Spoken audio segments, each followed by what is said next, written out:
So we'll take a look at one more example before we wrap this section up. Here we've got a chemical equation that's describing a reaction that will take place between ethane and oxygen and produce water and carbon dioxide. And this sort of a reaction can be expressed using this chemical equation that you see in front of you.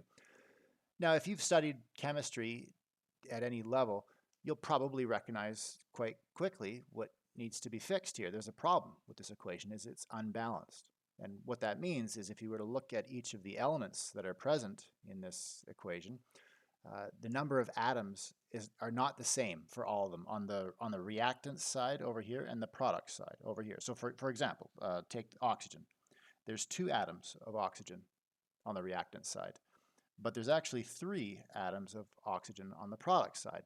And so in order to fix this, you need to insert, and you don't just need to fix it for oxygen, right? You have to fix it for hydrogen. It's not correct for hydrogen. There's 6 atoms of hydrogen. There's only 2 atoms of hydrogen over here. And carbon, there's 2 atoms of carbon, and there's only 1 atom of carbon over here. So in order to truly fix this, you need to add coefficients in front of each of these substances to ensure that the number of atoms is identical before and after the reaction takes place. So quite likely, the strategy that you use in situations like this, the one you're used to using, is trial and error. You might do something like the following, and don't worry about writing this down, but you might do something like the following. You'll say, okay, there's 2 atoms of carbon over here, but there's only 1 atom of carbon over here. So maybe you want to insert a coefficient of 2 in front of the carbon dioxide, because then you'll double the number of atoms of carbon that you have. But the thing is, you'll also double the number of atoms of oxygen. And that if you double the 2 atoms of oxygen here, that will give you 4 atoms of oxygen, plus the extra one that you have over here. So that means you'd have 5 atoms of oxygen on the product side of the equation. But you only have 2 atoms of oxygen over here. So you're going to have to come up with another adjustment to fix that. And you can keep making adjustments as you go, and every time you make an adjustment, you'll reassess, and you may have introduced a new problem, which it might be possible that you just need to make another adjustment to solve that problem.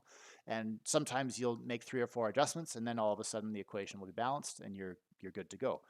But other times with more complex chemical equations, you could end up chasing your tail, so to speak, and continually creating problems every time you make an adjustment to a coefficient. You introduce a new problem, and you never actually land on a solution. That's also a possibility, and in fact, that can happen when you get to more complicated chemical equations. So this is where linear algebra can be helpful.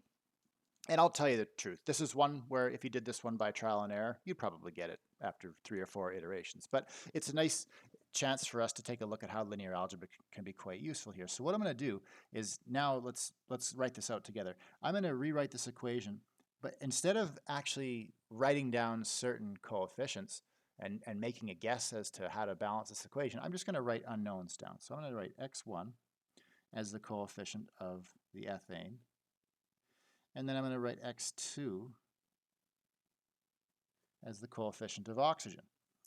Okay, and then that's going to react to create water and carbon dioxide, but I'll put x3 as the coefficient of water, and then I'll put x4 as the coefficient of carbon dioxide. So now we're just going to assume that this is balanced. Okay, and then we'll figure out what that says about x1, x2, x3, and x4, and hopefully that'll be enough information. If just the assumption that this is balanced will hopefully be enough to help us determine what those coefficients would have to be. Here's what I mean by that.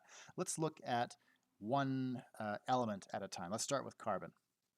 Okay, how many atoms of carbon are on the reactant side? Well, let me first do this. You've got 2 atoms of carbon here, but that's going to be multiplied by whatever your coefficient is. So you've actually got 2 times x1 atoms of carbon in this term here, in this substance. So, okay, there's 2 atoms of carbon. What about on the right-hand side? Well, there's no carbon here. And I skipped over this because there's no carbon here as well, but there is carbon here. And how many atoms of carbon is there going to be? There's 1 in the substance here in this molecule, but then when you multiply it by x4, you're going to have C times, or x4, not C, C's the carbon. You're going to have x4 atoms of carbon, right? So that gives you an equation. You can say that 2x1 is equal to x4, just based on the assumption that this equation was balanced. And in other words, the number of atoms of carbon before and after the reaction takes place are the same. Now we'll just do the same thing for hydrogen and oxygen. So for hydrogen, what do we have for atoms on the reactant side? Well, we've got 6 atoms of hydrogen here multiplied by however many molecules we take of that substance, ethane. So we really have 6 times x1 atoms of hydrogen. So 6x1. And what about on the right-hand side? Well, we've got 2 atoms of hydrogen here, but it's going to be multiplied by x3. Right, so we're going to have is equal to 2 times x3. Okay, so that's the hydrogen. What about oxygen? Well, let's go through each term. There's no atoms of oxygen here, but there is 2 times x2 atoms of oxygen here. So let's say 2 times x2. That's got to equal whatever we have afterwards. So here we've got oxygen appearing twice. So we've got 1 times x3 atoms of oxygen here, and we've got 2 times x4 atoms of oxygen appearing here, right? Because there's 2 as part of this compound already, but then you multiply it by x4 and you're going to get 2 times x4. So that's going to be 2x4, but we also have x3 because there's x3 times 1 atoms with this term. Okay, and that gives you a system of 3 equations in 4 variables. So there might be more than one solution here. And in fact, when you balance chemical equations, there's always more. If there's any solution at all, there's always more than one solution. In fact, there's infinitely many. But usually, you're looking for the simplest solution. But it's not surprising that we have an underdetermined system at this point. Okay, well let's clean this up so it actually looks like a proper linear system that's organized. So the first equation, we can write this as 2x1 minus x4 is equal to 0. Here we have 6x1 minus 2x3 is equal to 0. And then what will we have here? We'll have 2x2 minus x3 minus 2x4 is equal to 0. Okay, so now everything is organized, and now we can write down our augmented matrix. So our augmented matrix is going to look like this. So 2, 0, 0, negative 1. That's our first equation. Then we'll have 6, 0, negative 2, 0, 0 for the second equation, second row I mean. Then 0, 2, negative 1, negative 2, 0. So that is our augmented matrix. And once again, just like in the previous 2 examples, I'm going to fast forward through the row operations and take advantage of a calculator to do that for us. So in reduced row echelon form, you're going to get the following. You're going to get this matrix here.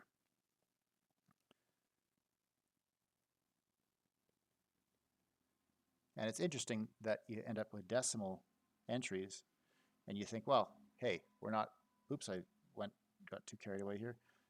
You think, hey, we're not allowed to use decimals in our coefficients, or I mean, I think you can in some situations, but you have to be careful, and typically you try to avoid it. But just because there's decimals that appear as entries in this augmented matrix does not necessarily mean that our final solution is going to involve decimal places. So keep that in mind. Okay, so this is our reduced row echelon form, so we'll just go with the usual procedure. This column is not a pivot column, so that corresponding variable x4 is going to be assigned a parameter. And then let's look at each of the pivot rows. So starting at the bottom, this equation is going to be x3 minus 1.5 x4 is equal to 0. So if you solve that for x3 and plug in the parameter, you're going to get x3 is equal to 1.5 s. And then for the second row, second pivot row, you write out the equation, you're going to get x2 minus 1.75 x4, right? So that's, if you solve that for x2 and plug in your parameter, you're going to get x2 is 1.75 s. And then this pivot row corresponds to the equation x1 minus 0.5 x4 equals 0. So solve that for x1 and you'll get 0.5 x4, or I'll just plug in the s at that stage. Okay, so that gives us all of our variables. Let's put everything together in a variable vector. So x1, x2, x3, and x4. And what have we got? So we've got 0.5s for x1, 1.75s for x2, 1.5s for x3, and just s for x4. This would have been a good situation to use t as a parameter, since there's so many 5s as the last digits. The 5s and the s's look a little bit similar, but I think you can follow what I'm doing. Okay, so again, if we were just studying a linear system, we would stop and say at this point, okay, and s can be any real number. Because mathematically, to solve, if all we care about is this linear system, then that's absolutely true. But we have to remember the context of these variables.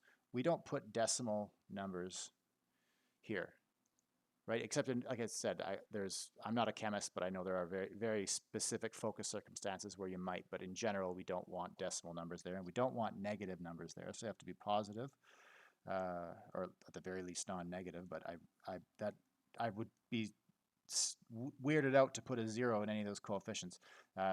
Based on even my limited knowledge of chemistry, I think you'd be messing with the reaction a bit if you put a 0 on one of the terms but not the rest, but I could be wrong.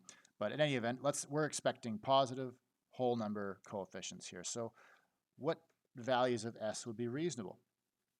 Well, you'd have to have, well, are there any values of s that would make these all integers? Well, for s equals 1, that would not work. It would not make them all integers, because then x2, for example, if s were equal to 1, x2 would be 1.75. What if s were equal to 2, positive 2? Well, then x2 would be 1.75 times 2, which would be 3.5. Well, that's one less decimal place. At least that's not 2 decimal places. It's only 1 decimal place now. And if you doubled it again, you'd get 7, because 3.5 times 2 is 7. So if you took s equal to 4, that would make this give you a whole number for x2. And that would also work for the other 4 variables as well. So that's actually going to lead us to the answer here. This is where s is a positive multiple, actually, of 4. Those are your feasible solutions. So if s were equal to 4, 8, 12, 16, all those values would work. Those would give you concrete solutions that you want. But don't worry about that too much. Okay, that's a bit ambitious to try to precisely describe all the possible solutions that would work for this situation. What do we really want when we're trying to balance an equation? You just want something that works, and you want the simplest case, right? The smallest numbers that work. So let's just take s equal to 4. Okay, so take s equal to 4, and that would give you, well, let's write out the chemical equation. So x1 times times a molecule of ethane.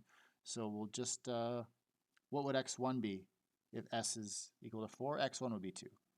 Actually, let's just write it. Say x1 is equal to 2, x2 is equal to 7, x3 is equal to 3, and x4 would be equal to 4. That's what we would get if we plugged in s equals 4 for our parameter. So let's write the equation, a balanced version of that chemical equation. We'll have 2 times our ethane.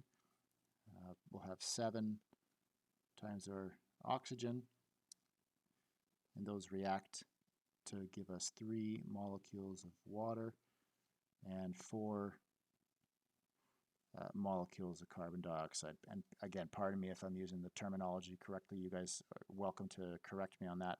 I'm not an expert on this stuff by any means, but this is just a peek at how linear algebra can be helpful in this situation. So like I said, if you just played around with this equation by trial and error, you would have got this eventually.